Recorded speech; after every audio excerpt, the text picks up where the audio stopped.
How to cancel X Premium subscription. Hey guys, today I'll be showing you how you can cancel X Premium or Twitter Blue. So in order to cancel the premium, you'll not be able to do it with the help of an application. You'll need to log in from web browser.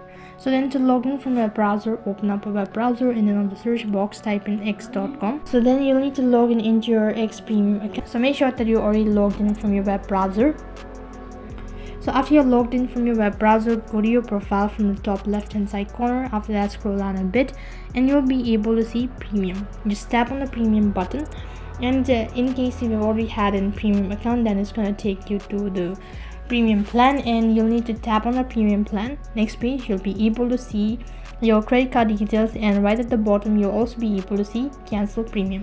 If you want to cancel it, then tap on the cancel button. It's gonna ask you for the confirmation. It's gonna ask you twice for the confirmation.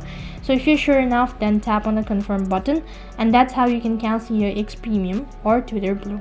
So in this way you can cancel your X Premium account. That's it for this video. I hope the video was helpful.